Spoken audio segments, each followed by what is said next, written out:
Olá! Para uns, este é só mais um início de ano, mas tem muita gente em busca de outro tipo de começo, o de uma vida nova. A guerra, as doenças, tudo que faz as pessoas sair do país e procurar o refúgio. No programa de hoje, o desafio de abrigar refugiados no Brasil. No Espírito Santo, pescadores de camarão impactados pelo desastre ambiental no Rio Doce em 2015 ainda aguardam o pagamento de indenização. O documento revela mapa da violência contra os quilombolas no Brasil. Nós vivemos uma insegurança muito grande na nossa comunidade. E no Nordeste, uma arte centenária ganha incentivo. Artesãs em Sergipe recebem máquinas que facilitam a produção da renda irlandesa. Tudo isso e mais você acompanha aqui no Interesse Público. Fique com a gente.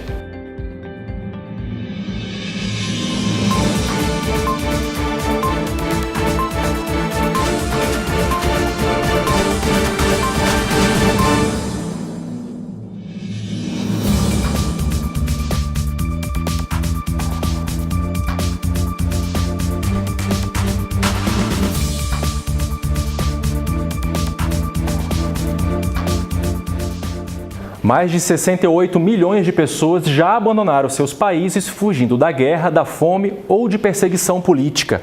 Uma questão considerada pela ONU a crise humanitária do século. No Brasil, só em 2017 foram quase 40 mil pedidos de reconhecimento da condição de refúgio. O país mantém um protocolo para receber essas pessoas, mas que nem sempre funciona como deveria. Charlie veio do Congo para o Brasil há 10 anos. Procurava abrigo longe da miséria trazida pela guerra em seu país e um novo lugar para recomeçar a vida. A situação econômica bem desastrosa e a guerra. No Rio de Janeiro, Charlie foi recebido pelo Caritas, uma entidade mantida pela Arquidiocese que dá apoio e orientação aos refugiados.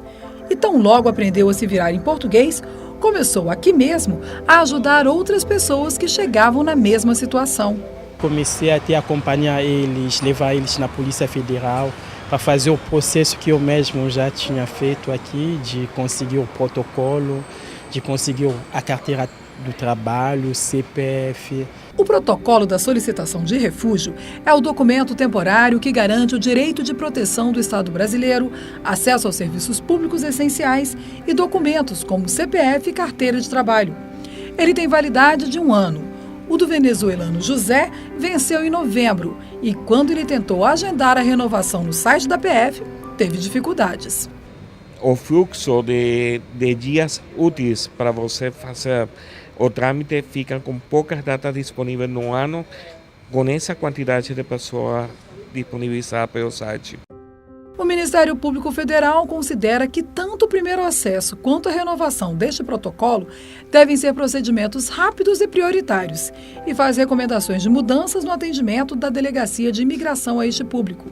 Para fazer a recomendação, o MPF considerou o aumento do número de estrangeiros migrantes no Rio de Janeiro. Pessoas que muitas vezes se encontram em situação de desamparo e vulnerabilidade e que, por isso mesmo, podem se tornar alvos fáceis para o aliciamento pelo crime organizado, como o trabalho escravo e o tráfico de drogas. Então, tanto para ele ter acesso à solicitação de refúgio, como para renovar esse protocolo, isso tem que ser imediato, porque senão a pessoa fica completamente sem acesso a nada.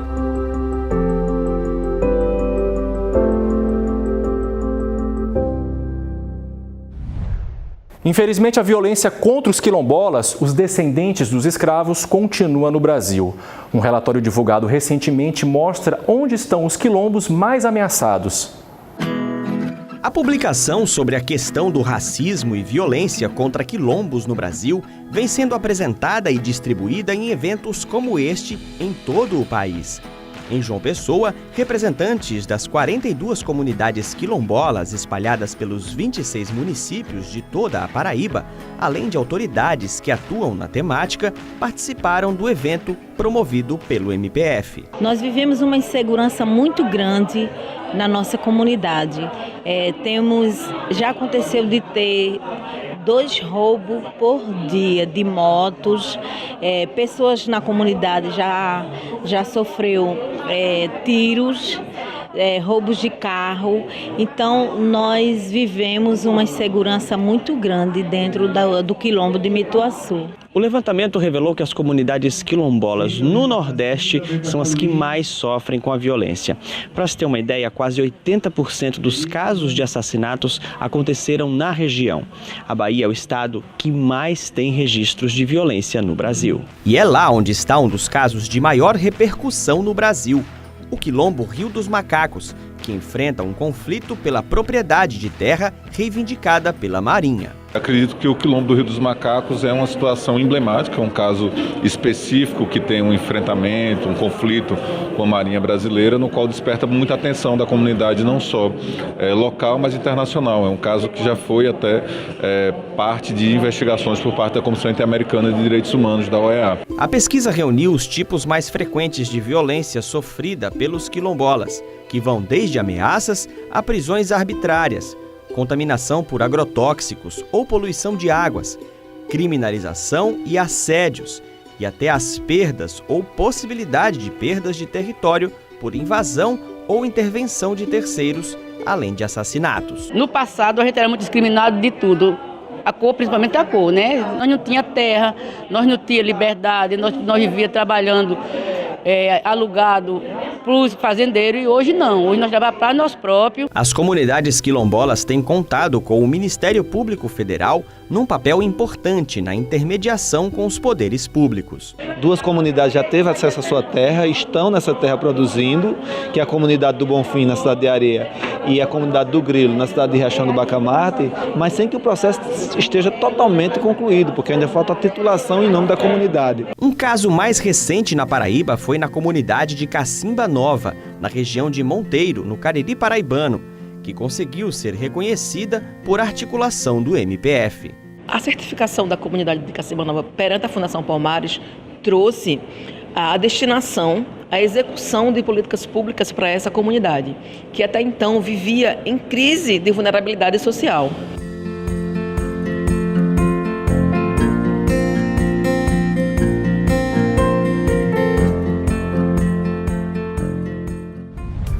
E no próximo bloco, pescadores de camarão do Espírito Santo atingidos pelo desastre ambiental da bacia do Rio Doce ainda aguardam pagamento de indenização.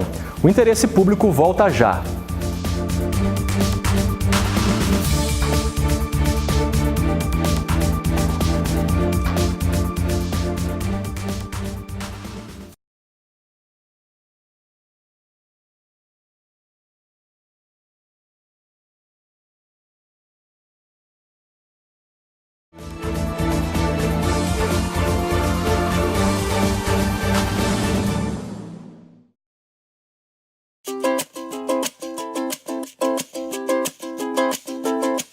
Você sabia que a manutenção de aparelhos auditivos deve ser garantida pelo SUS? Uma decisão da Justiça Federal, válida para todo o país, determina a inclusão do serviço no Sistema Único de Saúde, que terá de fazer a troca de peças até mesmo em casos de mau uso, perda ou roubo. Sem manutenção, muitos pacientes, a maior parte crianças e adolescentes, acabavam tendo de retornar à lista de espera por um novo implante, gerando ainda mais custos para os cofres públicos. Quer mais informações como essa? Acesse facebook.com/mpfederal.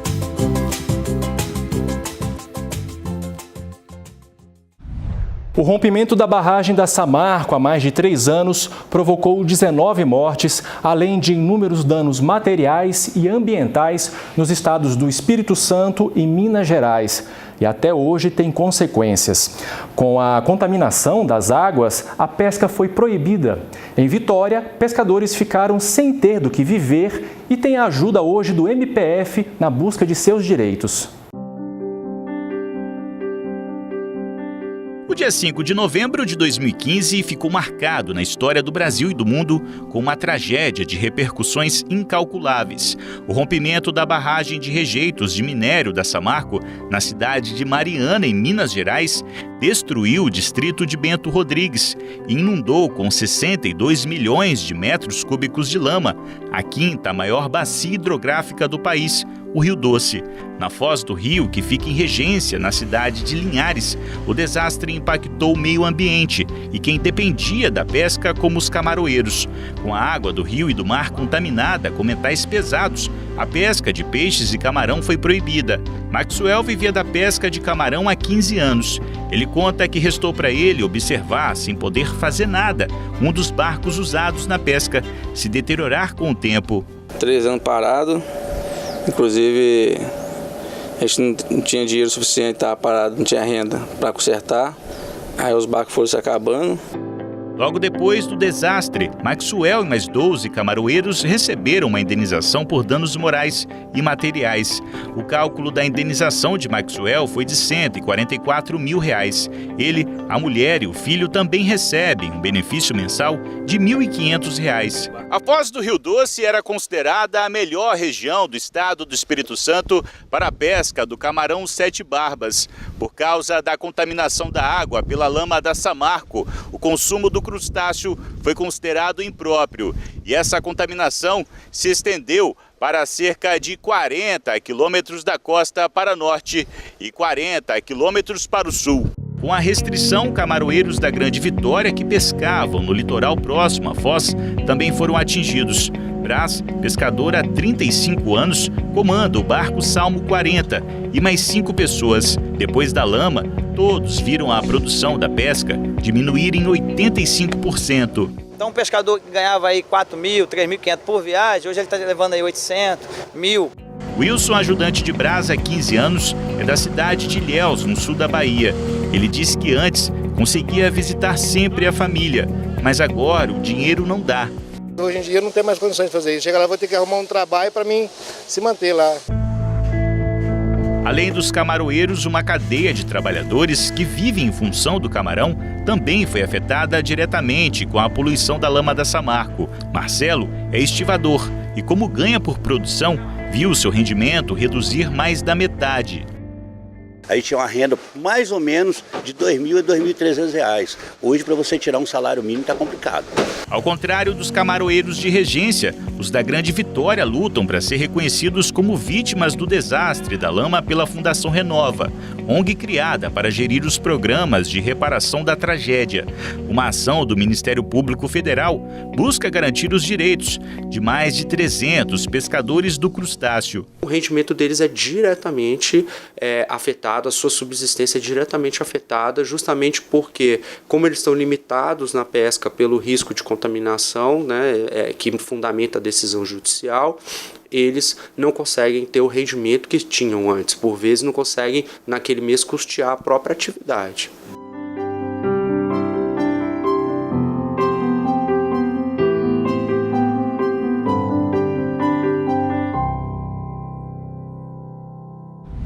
E as rendeiras de Sergipe ganharam incentivo para manter a tradição. É o que você confere no próximo bloco. Até já!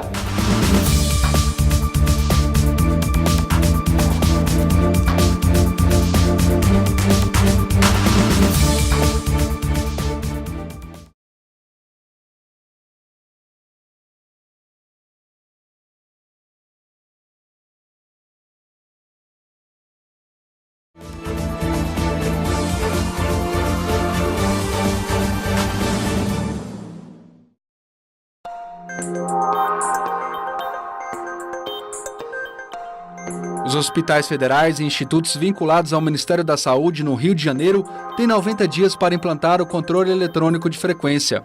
A determinação da Justiça Federal veio após uma ação civil pública movida pelo Ministério Público Federal. A ideia é coibir fraudes já identificadas com o uso do ponto manual e que resultaram no pagamento de plantões não realizados. E quem nos últimos tempos recorreu a serviços judiciários na Bahia, na Paraíba e no Piauí, se assustou com os valores das taxas reajustadas em até 350%. Os aumentos determinados por leis estaduais foram considerados inconstitucionais pela Procuradora-Geral da República, Raquel Dodge. Em parecer, a procuradora considerou que o aumento exorbitante das custas pode inviabilizar o acesso de muitas pessoas à justiça. Em tempos em que reciclar é preciso, a Procuradoria-Geral da República dá a sua contribuição. A PGR descartou mais de 10 toneladas de papéis que estavam arquivados. Esse material se transformou em sustento para famílias da Cooperativa de Reciclagem Vida Nova.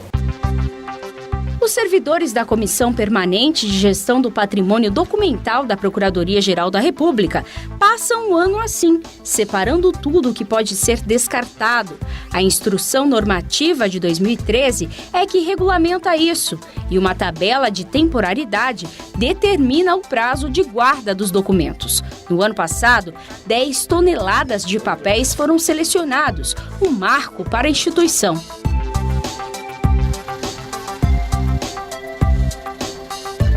Nos últimos 3 anos é que nós começamos a esse trabalho de descarte. E no primeiro ano foi em torno de 2.000 quilos, depois passaram a 5.000 quilos e agora estamos aí já por em torno de 10.000 quilos ou 10 toneladas aproximadamente de descarte. Os arquivos terão um destino ecologicamente correto e sustentável. Eles serão levados aqui da Divisão de Arquivos da PGR pela empresa Capital Recicláveis, que irá fragmentar tudo e doar os recursos para a Cooperativa de Catadores Vida Nova. Essa ajuda que a gente recebe da Procuradoria-Geral da República é uma honra, né? Sem esse material a gente estaria desprecatado, porque os outros materiais tem que dar muito, procurar dia e dia para conseguir um material mais ou menos. E esse não, esse chega na hora certa. A gestão documental dos arquivos é necessária para garantir a celeridade no acesso dos processos preservados como o patrimônio.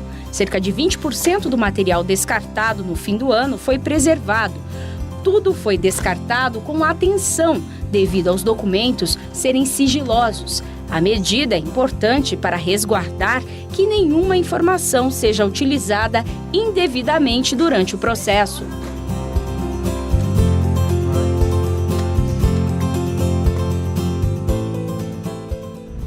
Um trabalho artesanal e centenário. A renda irlandesa é marca registrada de alguns municípios de Sergipe. É tão importante que é patrimônio cultural do país. Importante também para as mulheres que vivem desse trabalho e que ganharam uma ajuda para manter a tradição. Um trabalho delicado e rico em detalhes. Assim é a renda irlandesa que, ponto a ponto, transforma linhas em roupas, acessórios, artigos infantis. Uma arte reconhecida como patrimônio cultural do Brasil. A técnica surgiu na Europa no século XVII. Chegou por aqui na metade do século XX. Divina Pastora, em Sergipe, mantém a tradição dessa cultura centenária.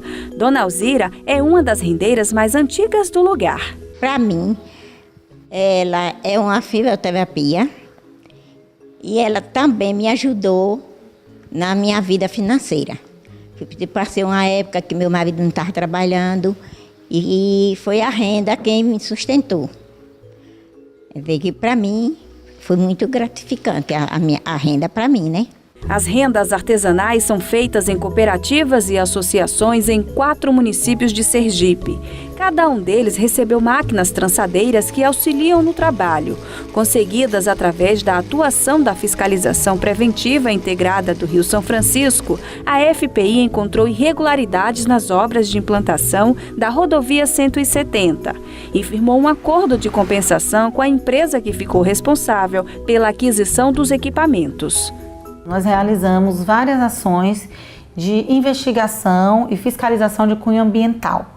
E em uma dessas oportunidades nós detectamos um dano ocorrido numa estrada que era a SE 170 e tinha sido praticado pelo DR juntamente com uma empresa privada que estava realizando as obras sem a devida licença ambiental e também as autorizações do DNPM. Para o IPHAN, o dano causado com as irregularidades da obra é irreparável. A partir do momento que a gente não pode cuidar, né, do nosso passado, né, da história de um povo, a gente não pode pensar o futuro. Então, se a gente não pode pensar o futuro e o estudo arqueológico não pôde ser verificado, então já é presumido um dano né, irreversível. Foram entregues no total 10 máquinas que confeccionam o lacê, matéria-prima usada como base dos desenhos. Sem ele, é impossível se fazer renda irlandesa. Antes das máquinas, esse item era comprado em outro estado. A aquisição da máquina foi muito importante para todas as rendeiras, porque nós agora somos protagonistas do nosso próprio fazer. Essa máquina veio como uma salvaguarda mesmo. Nós praticamente temos todo o nosso poder de começar a fazer um bom lacê, começar a fazer uma boa renda e ter um produto de qualidade.